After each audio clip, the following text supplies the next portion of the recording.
هدوء نمخان أمرخان لما مدو عن نقاقه أستمهرو دنزل واشنطن ديلي مايندست كابزبل چانل ستترغمه ترغم قبر مكايل فسايه هدوء نمخان أمرخان لما مدو زخبركم أحواتنا حاتن هيوات كتفتنوكم يا كساب مجرشاون كتخورنا عكم تخيليا مع بلاو تقاموتات قدلتات نعاقلكم زفتاتن كونتات كقاطموكم يخيليو انتخوانا أبكم زخونتات هدوءات كوينكم نخد قصلو نخلو تيتاتكم من كألتكم من زوسن حدا نقريو مخنياتو هدوء أمرو مالت حيال أمرو مالتيو نخالو تشقر كالرعايم كله نهدوء أمرو جن مفتحيز الرعايو هدوء أمرو نمسناخل نائم نخورنا عبيت صغيريو لو من بقار أمرنا أبزخونا خونتات كما يجير هدوء المخان كل ما مدي خيل زبلا استمرو خنرئينا بزعب حدا خنردو زلنا طلق زبلا أقداس نقر اللو نس دما حيلا أمرويو أمرو اتزعابي أصوار كايو نفسو كف معالتم سخازو لمساريا يخون دا أمبر بزحا سبات نعاقم أمرو سلزي ردقوو زبزح اجزي سمعيتاتهم كوكوت أطورم إنا نعزب نهيوات نجارات بتزمدبنا يم زفت صملا خوينا عين رخبانينا نازيك من فلاتنا دما بمعال بلاو فرحي تصفى مقراصن مطرط اراتن مستوحطنا إنا اب كم زبل سمعيتاو خنتات كوينا كن منلس كولنا دما كون عسانه هباي نخلنينا كم وصيت دما نغزا رسنا نخالوت نغود نقول نجار كغير زخل عدلاتو نخسر بسمعيت كتغزا قليل كخون يخليو مخنياتو نجارات بعمقت سمعنا سباتنا هذا غزيون ازم سمعيتات نا اتحساسبانا زعبلو حيالات كخون يخول اليوم انت خونا حدا نجار الله نغبره ملسخا ክትቆጻጽሮም ተደሊኻ ክትመሃር ኣለካ ስምዒትካ ንኣእምሮኻ ክጨውዮ ክትፈቅድ የብልካን ከምዝን ተጌርካ ድማ ኣብ ኣፍልጦን ዕላማን ዝተመርኮሰ ንጹር ውሳነ ክትህብ ክትጅምር ኢኻ እዚ ከቢድ ክኸውን ይኽእል እዩ ግን ድማ ዝከኣል እዩ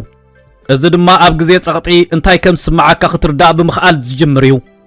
ስነ ፍልጠት ሓደ ዘገርም ነገር ከርእየና ክኢሉ እዩ ብርቱዕ ፍርሒ ኣብ ስምዓና ግዜ بفرح ويسقات ابنو حاطلو غزي امرونا نتبرت عونت نخنفرد زخلنا نغرات دارغا ملؤ بملؤ يزعصو بتوساخي فلا مغبره ملس نخنهب يدرخنا بنصر كنحاسبلو ناب زي نخل ناي سعرت درجه نخون وردن عبد الرخيت تمركسنا كنملس نجمر اب كم زبله امرونا بسمعيتن ادرينالين بستبهل نزعن اب زوررلهم ودما نحاسب زي كوناس غبره ملسينا نهب زلنا قبر ملس دم حدقنيا ايو مخنياتو قبر ملس ختب كلخا ملؤ قصصر يبلكان انتو خونا والاون اب كبابي خازلو نغرات ناتو بلاشوه رجوع كوين كان مقصال غزا رسخا انت سلطنكا ياخه عرفت انت وسدكا نغرات انت رغاغاكا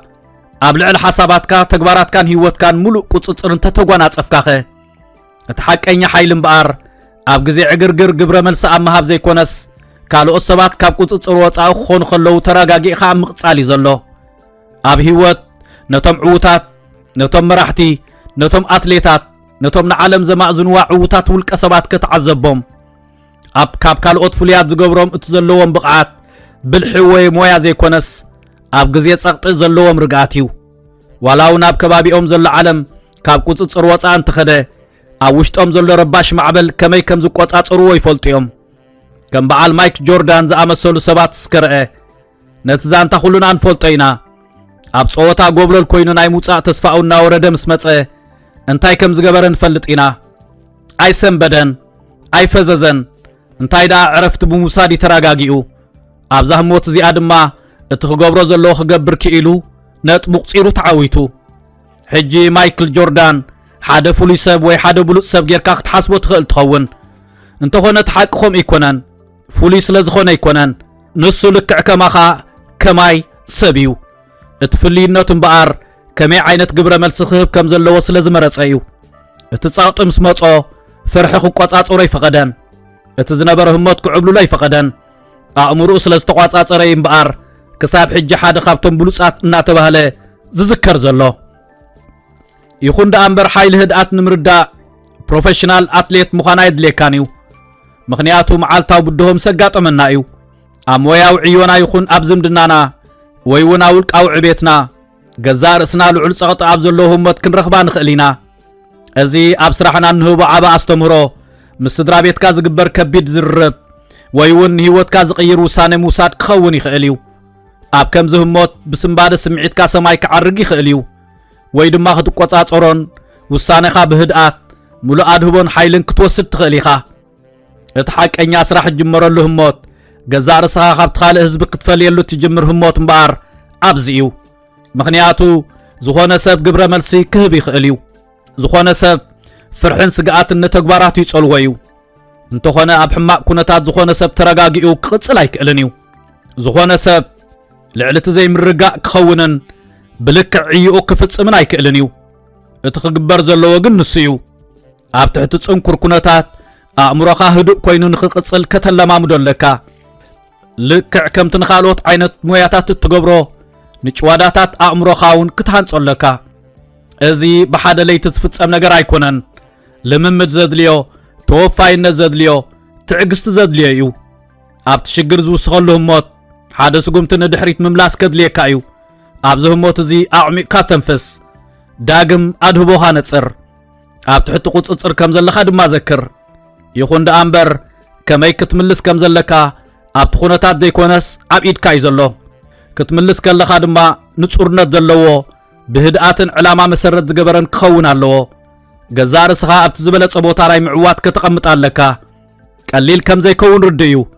ህይወት ፈታኒ መሰናኽላት ፈንያትልካ ኣላ ሓደ ግዜ እውን ዓለም ብኹለንትንኣ ክስዕረካ ዝመጸት እዩ ዝመስለካ እቲ ሓቂ ግን ንሱ ይኮነን ቅድሚ ሕጂ እውን ብኸበድቲ እዋናት ተፈቲንካ ተዓዊትካ ወፂኻ ኢኻ ቀጻልነትካ ኣረጋጊጽካ ኢኻ ሕጂ ግን እትዓብየሉ ግዜ እዩ ሓይሊ ኣእምሮኻ እትጥቀመሉን ናብ ዝቕጽል ደረጃ ዘሰጋግረካ ውሳኔ ትወስደሉን ዘለካ ግዜ ሕጂ እዩ ስለዚ ብኸመይ ኢኻ ክትገብሮ ዘለካ ብኸመይ ኢኻ ንኣእምሮኻ ኣብ እዋን ጸቕጢ ህዱእ ንኽኸውን ከተሰልጥኖ ዘለካ ብንቕሓት እዩ ዝጅምር ብኣሉታዊ ነገራት ጸቕጢ ኣብ ስምዓካ ግዜ ኣፍሉጥ ሃቦ ኣይትንጸጎ ሸለል ኣይትበሎ ተቐበሎ ዓዊልካ ድምጾ ገዛ ርእስኻ ከመይ ከም ትምልስ ክትቆጻጸሮ ከም ዘለካ ዘኻኽራ ልበ ምንኡለት ምልማድ ማለት እዩ ሙሉእ መዓልቲ ነብስኻ ተቆጻጸራ ስምዒትካ ዲ ዝውረካ ዘሎ ወይስ ሙሉእ ቁጽጽር ኣለካ እዩ ግብረ መልሲ ዲኻ ትህብ ዘለኻ ወይስ ትምልስ ኢኻ ዘለኻ ኣብ ከባቢኻ ዘጋጥም ነገር ብዘይገድስ ሓያል ኮይንካ ንኽትቅጽል ዘኽእለካ ኣእምሮኣዊ ምትዕጻፍን ዓቕሚ ንትሃንጸሉ እምበኣር ኣብዚ ህሞት እዚ እዩ እንተኾነ ንስለ ህዱእ ምዃን ጥራይ ኣይኮንካን ህዱእ ክትከውን ዘለካ እንታይ ደኣ ምስ ክብርታትካ ሸቶታትካን ዕላማኻን ዝሳነ ብሉፅ ውሳነታትን ግብራዊ ስግምትን ንኽትወስድ እዩ ህድኣት እንተለካ ንጹራት ውሳኔታት ክትወስድ ትኽእል ኢኻ ውሳኔኻ ድማ ደበና ፍርሒ ክጋርዶ ይክእልን እዩ ስግኣት ንድሕሪት ኣሲሩ ክሕዘካ ኣይተፍቅድን ኢኻ እትወስዶም ውሳኔታት ምስ ሙሉእ ሓይልኻ እዮም ሽዑ ኣብ ህይወትካ ነገራት ክቕየሩ ክትርኢ ኢኻ ኩሉ ግዜ ቁኑዕ ዘይክኸውን ይኽእል እዩ ኣብ ነፍሲ ወከፍ ኩነታት ህዱእ ዘይክትከውን ትኽእል ኢኻ ይኹን ደኣምበር እቲ ዘገድስ ነገር ቀጻሊ ፈተነ ምግባርካ ግብራዊ ስጉምቲ ምውሳድካ ኣእምሮኣዊ ጨዋዳታትካ ምህናጽካን ድሕሪ ግዜ ድማ ገዛ ርእስኻ ዝያዳ ህድኣት ርእሰ ተኣማንነትን ኣብ ህይወት ዝኾነ ዝገጥመካ ሽግር ክትብድህ ዓቕሚ ዘለዋ ኮይና ክትረኽባ ምኽኣልካን እዩ ስለዚ ስምዒታትካ ክቆጻጸሩኻ ይተፍቅድ ፍርሒ ወይ ራዕዲ ነቲ መድረኽ ክቆጻጸርዎ ይተፍቅድ ኣእምሮኻ ናይ ምቁጻር ሓይሊ ይሃልኻ ኣብ እዋን ጸቕጢ ህዱእ ኩን ዕዮኻ ድማ ብዕላማ ፈጽም ከምዚ እንተጌርካ ድማ ደው ዘብለካ ሓይሊ ኣይክህሉን እዩ ንመሰናኽል ህይወት ክንምክተሉ ንኽእል ሓደ ኣገባብ እስከ ካብ ዝቐጺልና ንርአ ርግኣትን ናይ ምቁጻር ሓይልን ክልወካን ናብ ዝደለኻዮ ደረጃ ዕቤት ክትበጽሕን ተደሊኻ እቲ ዝቐለለን ዝሓየለን መሳርሒ እስትንፋስ እዩ እወ ከመይ ኢኻ ተስተንፍስ ዝብል እዩ እተኣምሉ ህይወትካ ከም ውህብ ትወስዶ እቲ ዝበዝሐ ግዜ ብዛዕባኡ ሓሲብካ ዘይትፈልጥ እስትንፋስ እምበኣር ሽግር ኣብ ዘጋጥመካ ግዜ ከድሕነካ ዝኽእል ኩሉ ነገር ምስ ዝበላሸወካን ኣብ ሕማቕ ኩነታት እንተለኻን ካብቲ ሕማቕ ኩነታት ከድሕነካ ዝኽእል እስትንፋስ እዩ እዚ ኣገባብ እዚ ክሰርሓሉ ዝኽኣለ ቀንዲ ምኽንያት ድማ እቲ ኸመይ ተስተንፍስ ዝብል ነቲ ኸመይ ትሓስብ ዝብል ብቐጥታ ዝጸልዎ ምዃኑ እዩ ኣዕሚቕካ ስተንፍስ ክበሃል ሰሚዕካ ትኸውን ንስለ ዘረባ ዝበሃል ቀሊል ነገር ዘይኮነስ ሓቂ እዩ ኣብ ግዜ ጸቕጢ ልብኻ ብፍጥነት ትሃርም እንተላን ኣእምሮኻ ዝሓስቦ ፋሕ እንተይሉካን ኣካላትካን ስርዓተ መትንኻን ካብ ቁፅፅር ወፃኢ ክኸውን ሓሳባትካ ፋሕ ክብለካ ኣብ መወዳእታ ድማ ሙሉእ ብምሉእ ካብ ቁፅፅር ወፃኢ ክትከውን ትኽእል ኢኻ እንተኾነ ሓደ ነገር ክትገብር ትኽእል ኢኻ ሚዛን ቁፅፅርካ ንምሕላው ንዝተወሰነ ግዜ ኣዕሚቕካ ብምትንፋስ ዳግመ ስርዕ ስርዓት ኣካላትካ ክትገብር ትኽእል ኢኻ ብዛዕባ ኣባላት ሓይሊ ባሕሪ ዶ ሰሚዕካ ትፈልጥ እዚኦም ምርኣያ ናይቲ ኣብ ከቢድ ጸቕጢ ዝፍጸም ህድኣት ወይ ምርጋእ እዮም ኩነታት ናይ ሞትን ህይወትን ኣብ ዝኾነሉ ግዜ ንጌጋ ዝኾነ ዕድል ኣብ ዘይብሉ ግዜ እዞም ኣባላት ሓይሊ ባሕሪ ኣይሩዕዱን እዮም ኣይስንብዱን እዮም ብኣንጻሩ የስተንፍሱ ሳንዱቕ እስትንፋስ ዝበሃል ሜላ ኣለዎም እዚ ሜላ እዚ ኣዝዩ ይቐሊል ዝገርምን ኣድማዕን እዩ ንኣርባዕተ ኻልኢት ኣየር ንውሽጢ ትስሕብ ንኣርባዕተ ኻልኢት ድማ እስትንፋስካ ዓቂብካ ትጸንሕ ንኣርባዕተ ኻልኢት ኣየር ካብ ውሽጢ ተውፅእ ንኣርባዕተ ኻልኢት ድማ ትጸንሕ በቃ እዚ እዩ ኣርባዕተ ኻልኢት ንውሽጢ መሊስካ ኣርባዕተ ኻልኢት ጽናሕ ኣርባዕተ ኻልኢት ንደገ መሊስካ ኣርባዕተ ኻልኢት ጽናሕ ከምዚ ክትገብር ከለኻ ድማ ዳግመ ስርዕ ስርዓት መትንኻ ትገብር ኣለኻ ማለት እዩ ኣብ ከባቢኻ ዘጋጥም ነገራት ብዘይገድስ ንኣእምሮኻን ኣካላትካን ቁፅፅር ከም ዘለካ ትነግሮ ኣለኻ ማለት እዩ እዚ ቀሊል ነገር ጌርካ ትሓስቦ ትኸውን ቀሊል ነገር ደኣ እሞ ከመይ ገይሩ ክሳብ ክንዲ ዝፍልልይ ከምፅእ ይኽእል ዝብል ሕቶ ዘልዕል እዩ ሓደ ግዜ እቶም ዝቐለሉ ነገራት እቶም ዝሓየሉ እዮም ኣብቲ ንውሽጢ እትስሕቦን ንደገ ተተንፍሶን ኣየር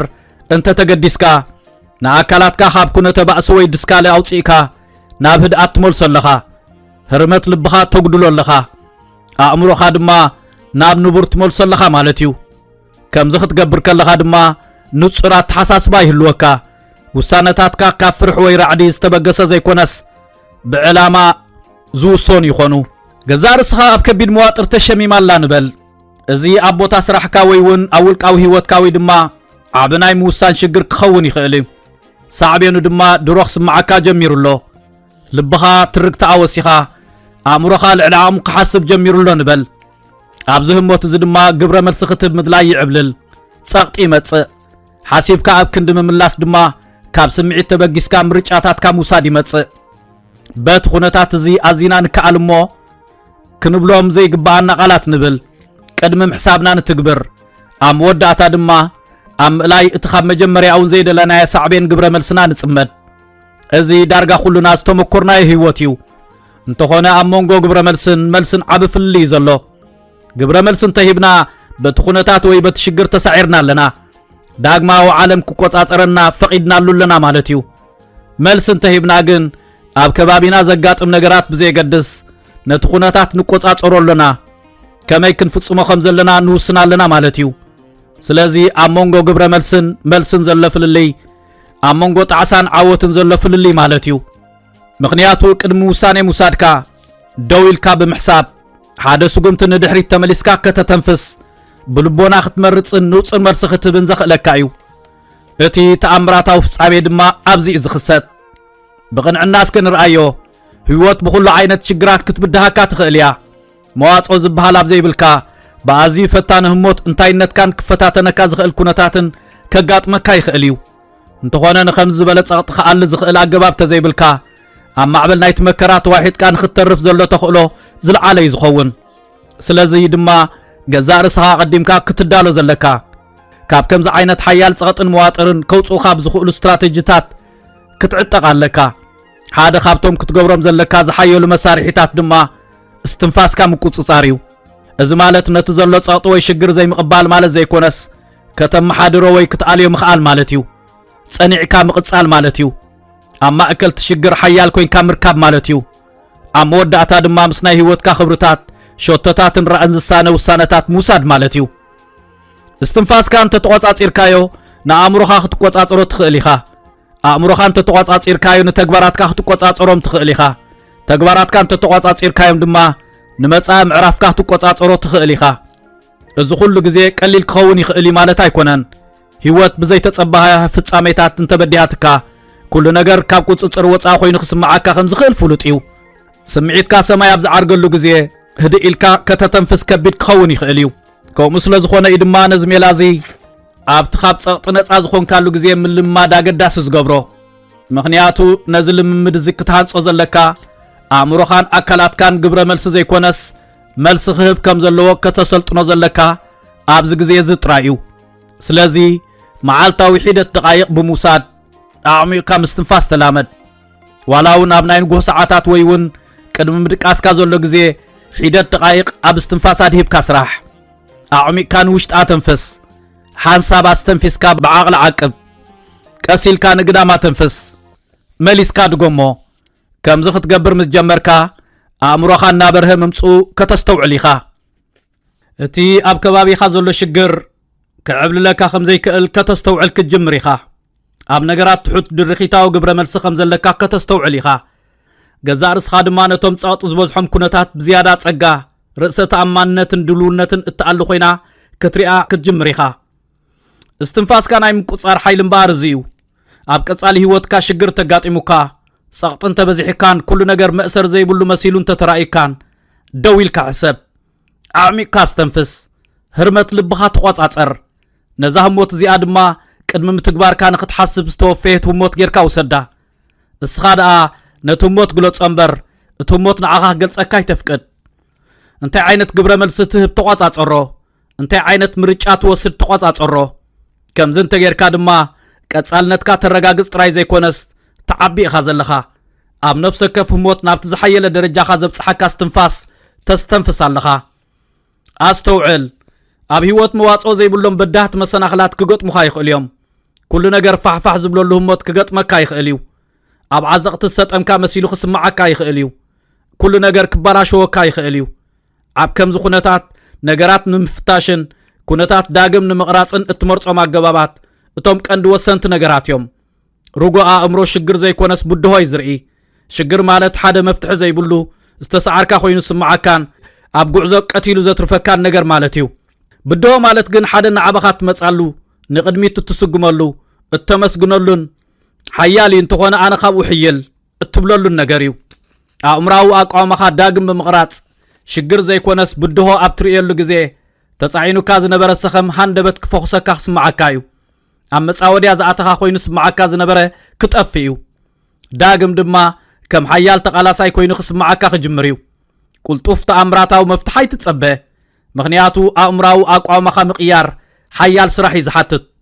እንተኾነ እቲ ስራሕ ሓራ ዘውፅኣካ እዩ ነፍሲ ወከፍ ጌጋ ኣብ ዘጋጥመሉ ግዜ ናይ መብዛሕትኡ ሰባት ባህርያዊ ኣቃውማ ስለምንታይ እዩ ንዓይ ከም ዘጋጥመኒ ብዝብል ሕቶ ምዕብላሉ እዩ እዚ ባህርያዊ ሕቶ እዩ ምኽንያቱ ኣብ ህይወት ከምዚ ዓይነት ሕቶ ንኽትሓትት ዝድርኸካ ከቢድ ሽግር ከጋጥመካ ይኽእል እዩ እንተኾነ ከምዚ ዓይነት ሕቶ ካብ ምሕታት ከተቋርጽ እዩ ዘለካ ምኽንያቱ ንረብሓኻ ዘገልግል ዘይኮነስ ኣብ ኣእምሮኻ ግዳይ ናይ ምዃን ስምዒት ፈጢሩ ኣብ ዘለኻዮ ደስኪልካ ንኽተርፍን ሓይሊ ከም ዘይብልካ ንኽስማዓካን እዩ ዝገብር ብኣንጻሩ ካብዚ እንታይ ክመሃር ይኽእል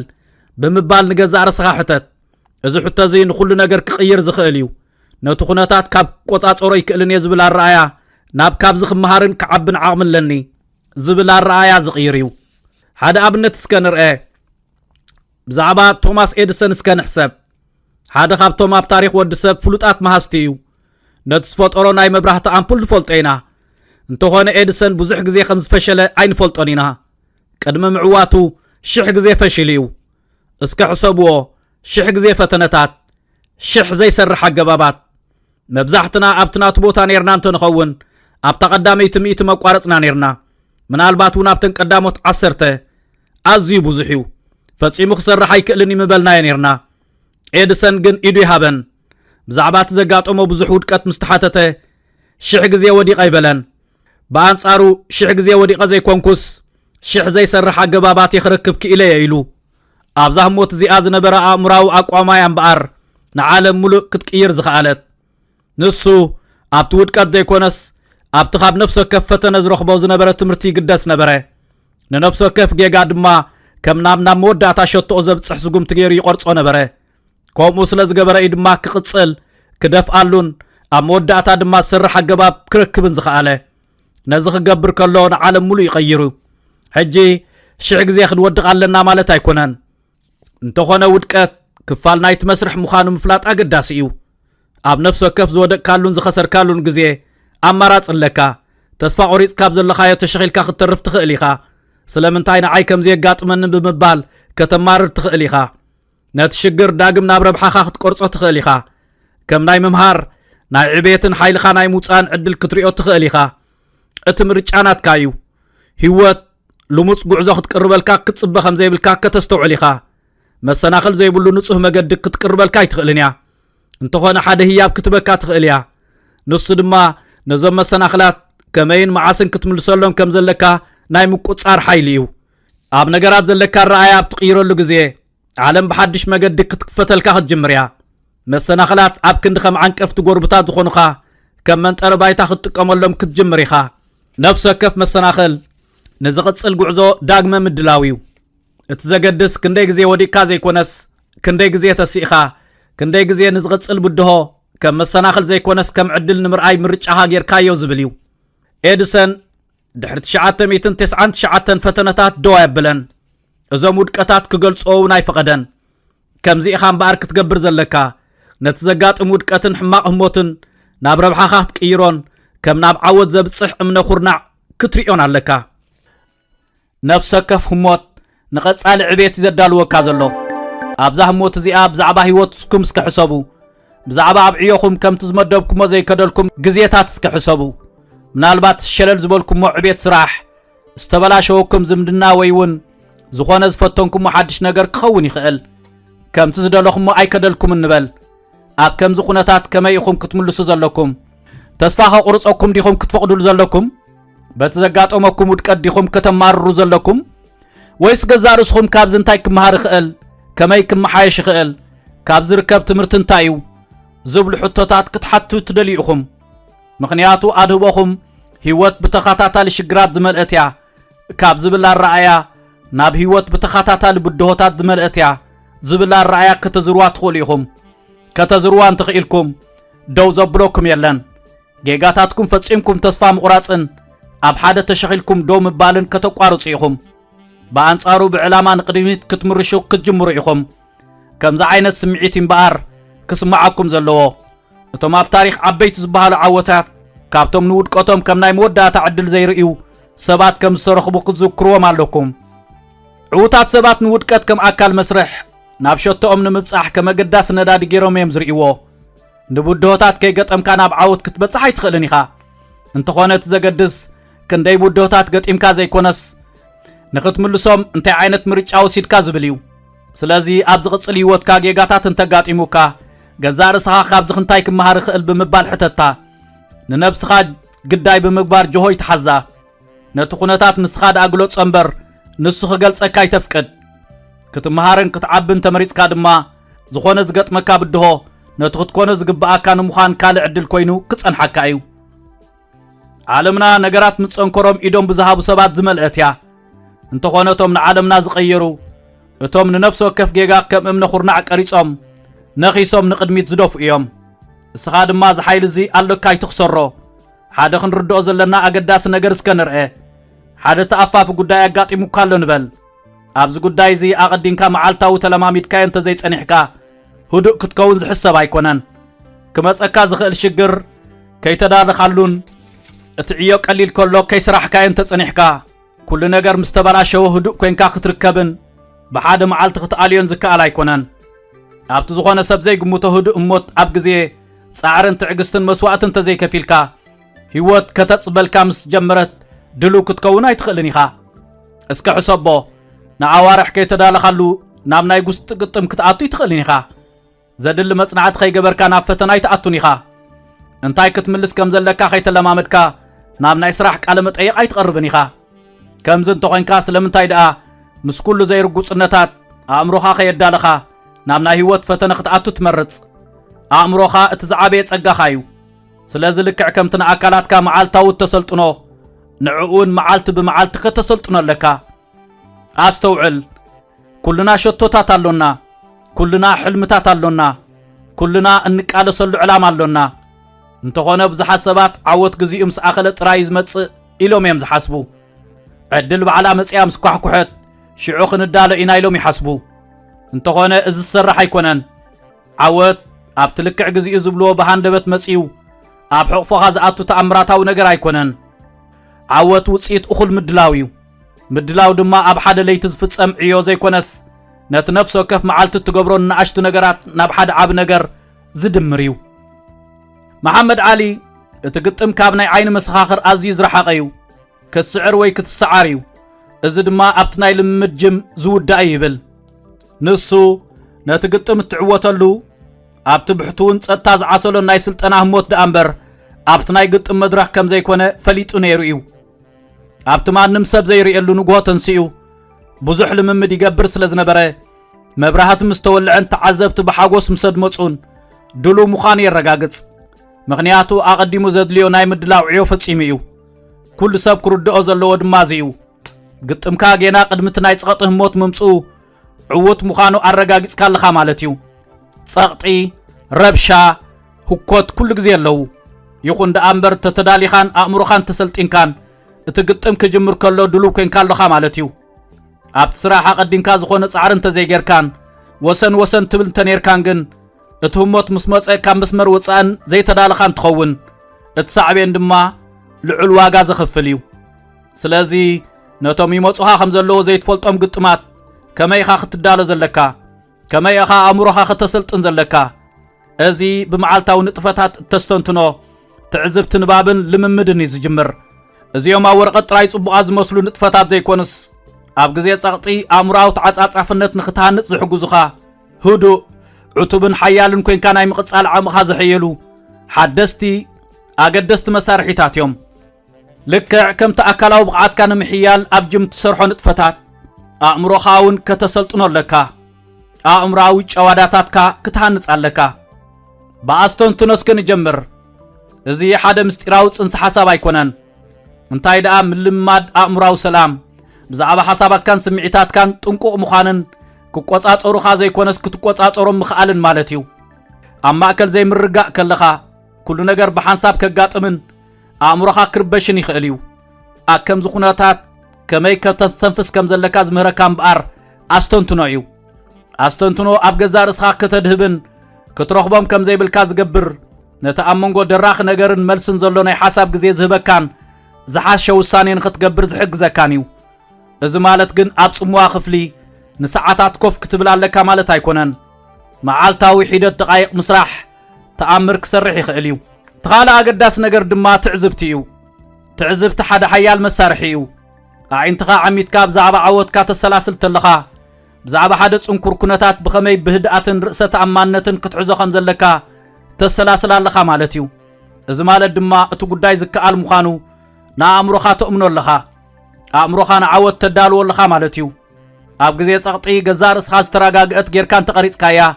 ውሳኔታት ብምሉእ ርእሰ ተኣማንነት ትህብ ከም ዘለኻ ጌርካ እንተሓሲብካያ እቲ ኩነታት ምስ ኣጋጠመ ኣእምሮኻ እንታይ ክገብር ከም ዘለዎ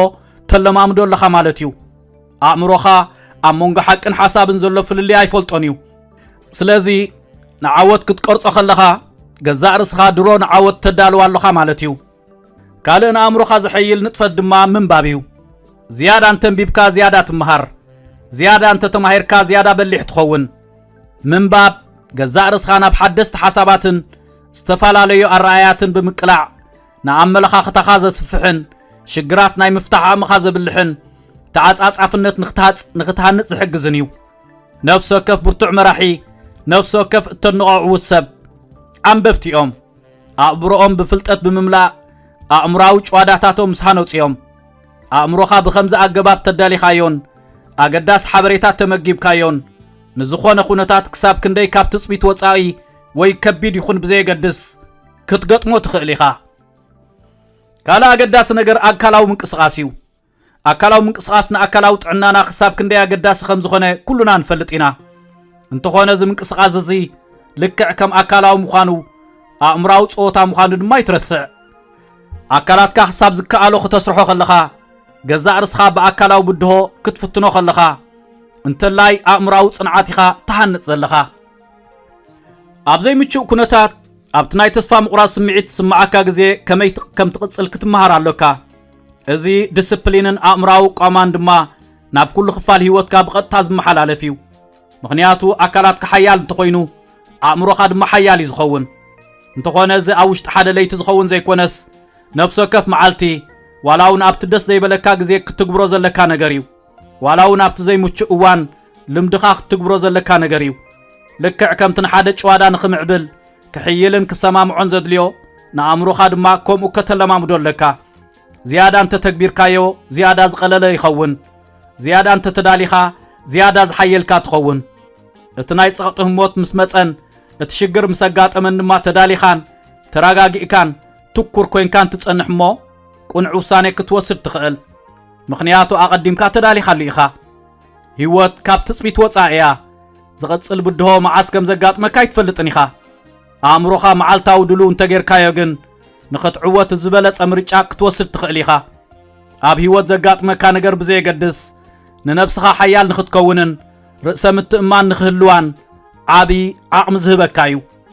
ምኽንያቱ ዝግባኣካ ሰሪሕካ ኢኻ ኣእምሮኻ ኣሰልጢንካ ኢኻ ብርሃን ምስ በረህን ሽግር ምስ መፀን ድማ ንኽስዕስዕ ድልዋ ኣለኻ ማለት እዩ ሓደ ምግላጽ ዘድልዮ ነገር ኣሎ ከቢቦምኻ ዘለዉ ሰባት ካብቲ ንስኻ ተሓስቦ ንላዕሊ ኣገደስቲ እዮም ብዛዕባ ብቕዓትካ ተበጉሰኻን ሓያል ናይ ምስራሕ መንፈስካን ዘይኮነስ ብዛዕባ ዓወት ብዛዕባ ኣብ ግዜ ጸቕጢ ትኩር ኮይንካ ምጽናሕን ብዛዕባ ሕልምታትካ ምግሃድን ክትዛረብ ትደሊ ትኸውን እዚ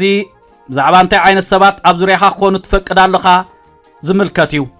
ከባቢኻ ክሳብ ክንደይ ንኣእምሮኻ ከም ዘማዕዝኖ ዝምልከት እዩ ቀጻሊ ብኣሉታዊ ኣተሓሳስባታት ብዘማሩሩ ሰባት ብንኣሽቱ ነገራት ብዝሩዕዱ ሰባት እንተተኸቢብካ እዚ ኣተሓሳስባታት ኩሉ ናብ ኣእምሮኻ ይሰርጽ ኣብ መወዳእታ ድማ ከመይ ትሓስብ እንታይ ስማዓካን ልዕሊ ኩሉ ድማ ከመይ ዕዮኻ ትፍጽምን ክጸልወካ ይጅምር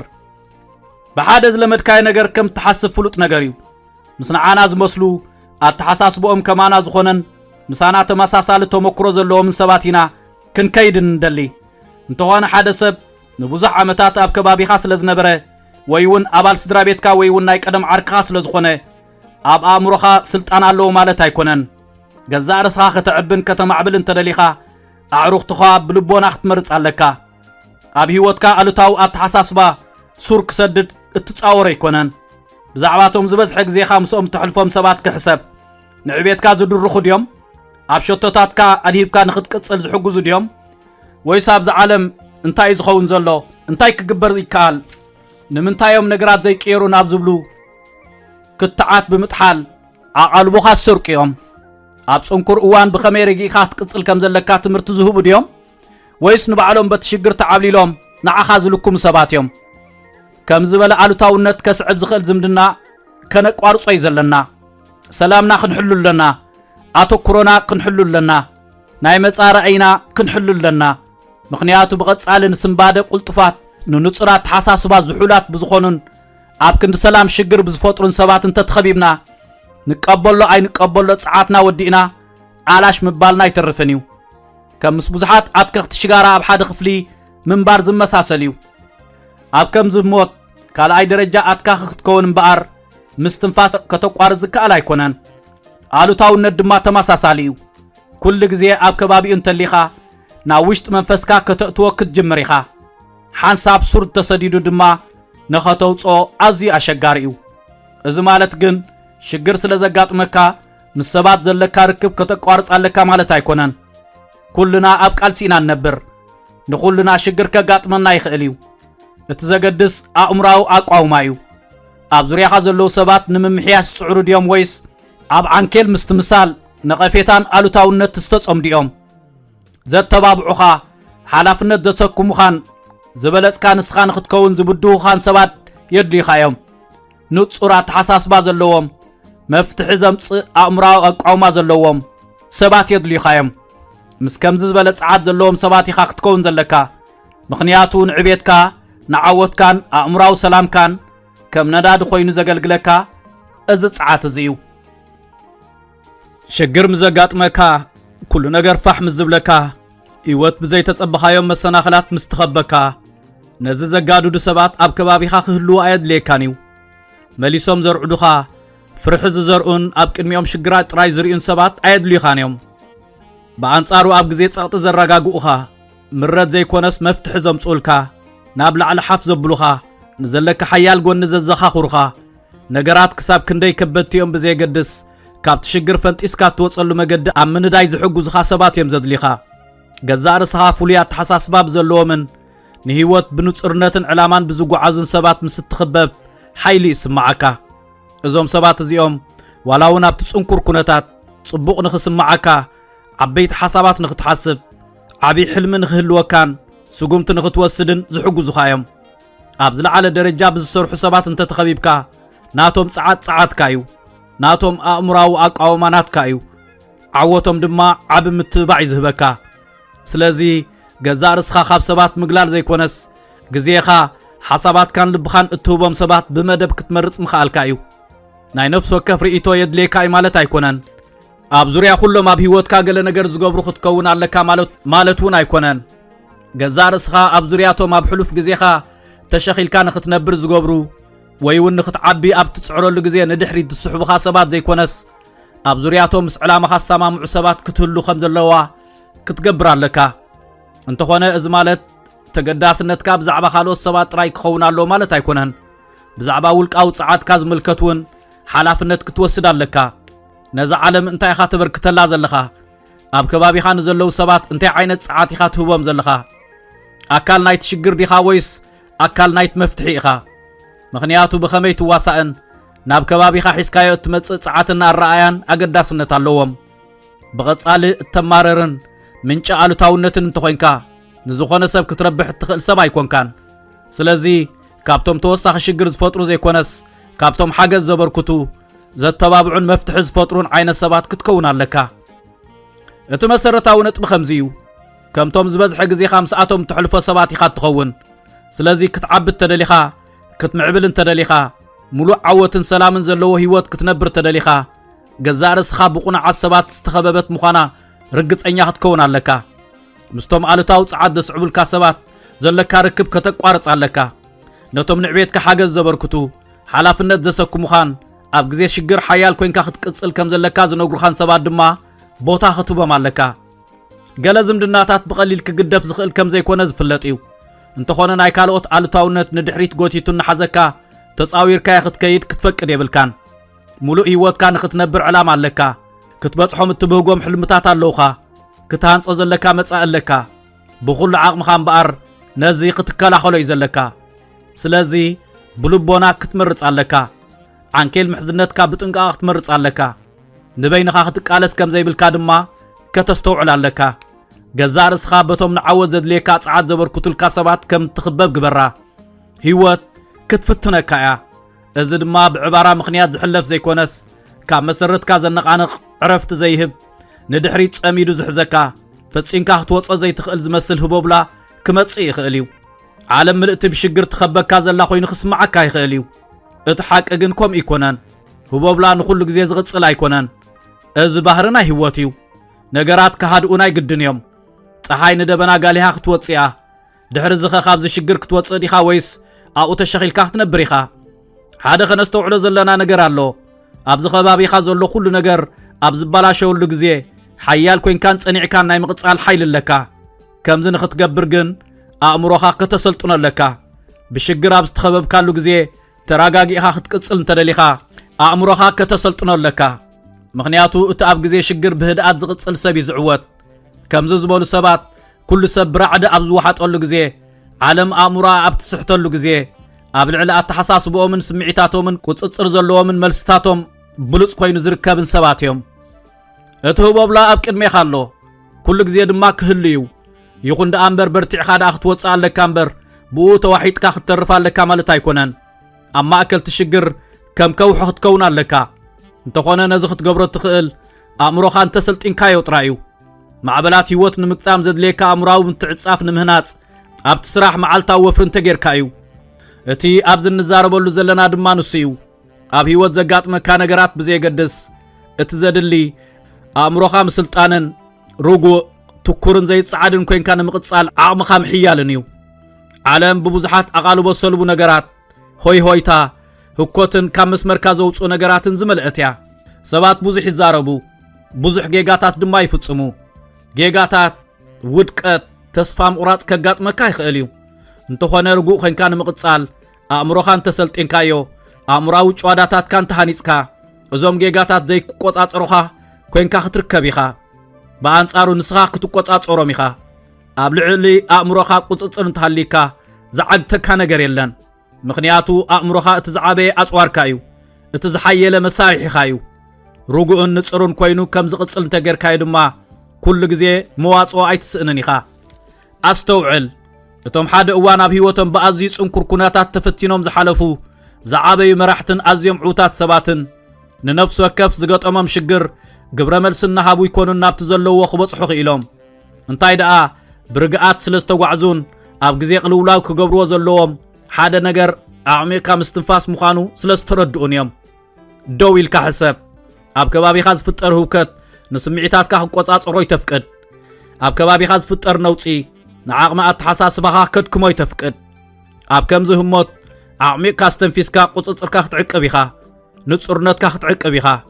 ከምኡ እንተጌርካ ድማ ኣብ ገዛእ ርእስኻ ሙሉእ ቁጽጽር ከም ዘለካ ክትዝክር ኢኻ ብነገራት ክትዕብለል ዘሎ ተኽእሎ ዝቐለለ ምዃኑ ርድእ እዩ ብርዓድ ክትወሓድ ዘሎ ተኽእሎ እውን ቀሊል እዩ እንተኾነ ነዚ ከተቋርጾ እዩ ዘለካ ገዛእ ርእስኻ እቲ ህቦብላ ዝገልጸካ ከም ዘይኮንካ ከተዘኻኽር ኣለካ በኣንጻሩ ነቲ ሽግር ከመይ ትምልሰሉ እዩ ንዓኻ ዝገልጸካ ኣብ ከምዚ ኩነታት ደው ኢልካ ተረጋጊእኻ ከተተንፍስ ኣለካ ነቲ ኩነታት ዳግም ናብ ረብሓኻ ትቐርጾለኻ ማለት እዩ ገዛእ ርእስኻ ንምንታይ ከምዚ ከጋጥመኒ ክኢሉ ኢልካ ኣብ ክንዲ ምሕታት ካብዚ እንታይ ክመሃር ይኽእል ኢልካ ሕተት ብከምዚ ኣረኣያኻን ኣእምሮዊ ኣቋምኻን ተቐይርካ ነቲ ሽግር ዘይውፃእ ኮይኑ ኣይክስማዓካን እዩ በኣንጻር ክትዕወተሉ እትኽእል ብድሆ ክትዓብየሉ እትኽእል ዕድል ምዃኑ ክርዳእካ እዩ እንተኾነ ኣብኡ ደው ክትብል የብልካን ሽግር ኣብ ዘጋጥመካ ግዜ እቲ ዝበለጸ ክትገብሮ ዘለካ ዓብዪ ነገር ምርግጋእ እዩ ህይወት ካብ ቁጽጽር ወፃእ እያ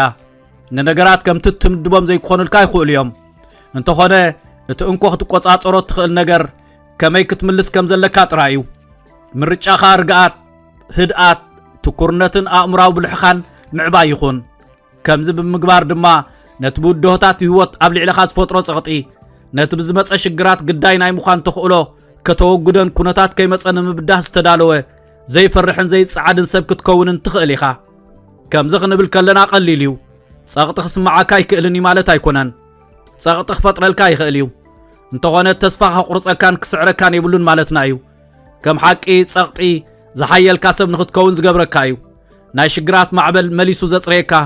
ዘብልሓካን ንመጻኢ እንተታት ተዳሊኻ ንኽትጸንሕ ዝገብረካን እዩ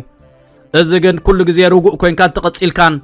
ኣእምሮኻ ትኩር ኮይኑ ንኽቕጽል እንተሰልጢንካዮን ጥራይ እዩ ስለዚ ኣብ ቀጻሊ ህይወትካ ብሽግር ተተፈቲንካ ኣስተንፍስ ዳግም ስርዕ ግበር ቁጽጽር ገዛእ ርእስኻ ድማ ይሃሉኻ ብድሆታት ህይወት ንምቅጣም ጥራይ ዘይኮነስ ኪንኡ ንኽትከይድ እውን እቲ ፎርሙላ ማለት ቀመር ንሱ ጥራይ እዩ ምኽንያቱ ርጉእ ናይ ምዃን ዓቕምን ተመሊኽካ ኣእምሮኻ ንምቁጻር ዓቕምን ተጥሪኻ ንህይወት ዝመለካ ሰብ ምዃን ጥራይ ዘይኮነስ ኪኖቲ ቃልሲ ዝሓለፍካን ሓቀኛ ዓወት እንታይ ምዃኑ ንዓለም ዘርኣኻን ሰብ ክትከውን ኢኻ ከምዚ እንተጌርካ ድማ ደው ዘብለካ የልቦን እዚ ማለት ኣዚኻ ፍጹም ክትከውን ኣለካ ኩሉ ነገር መስሩዑ ክሕዝ ኣለዎ ማለት ዘይኮነስ ብመደብ ክትጓዓዝን ኣእምሮኻ ከተሰልጥንን ኣለካ መዓልታዊ መስርሕ ኣእምራዊ ተዓጻጻፍነትካ እትሕይል ክትከውን ኣለካ ማለት እዩ ምኽንያቱ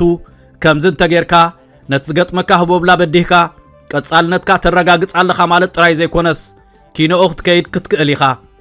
ብርግጽ ድማ ደው ዘብለካ ነገር ኣይክህሉን እዩ ስለዚ ኣስተንፍስ በርትዕ ብትኩርነት ድማ ቐጽል ኣስተውዕል ርጉእ ኮይንካን ተቐጺልካ ክትዕወት ኢኻ ንኹሉ ድማ ክትጭብጦ ኢኻ ብስራት ነፍቀርት ንባብ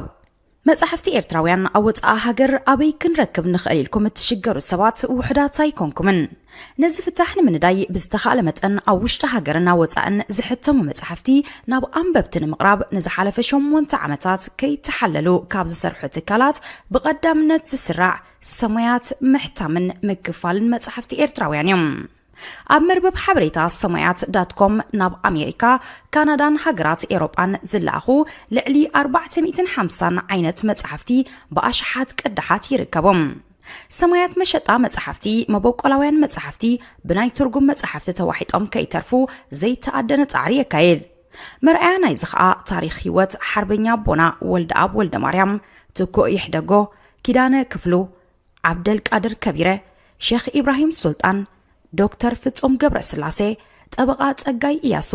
አዝማች በርሀ ገብረ ኺዳን ብላታ ካሕሳይ ማሉ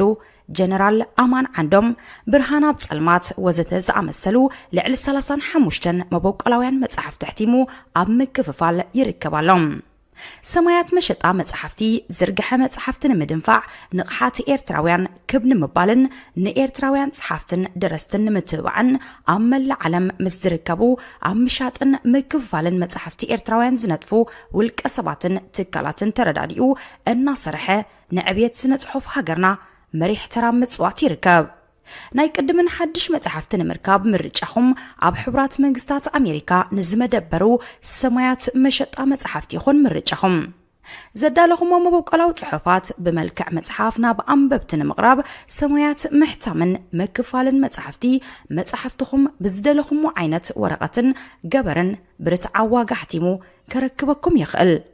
ማኣስስ ጥራሕ صحفكم كإلا قنقا خحلفو حاجز أرتعتن ندف جبرن زسرحلكم كإلاتات أب مرخابون حاجز كنجبر نخل بزحنا بسرحنا كتعقبهم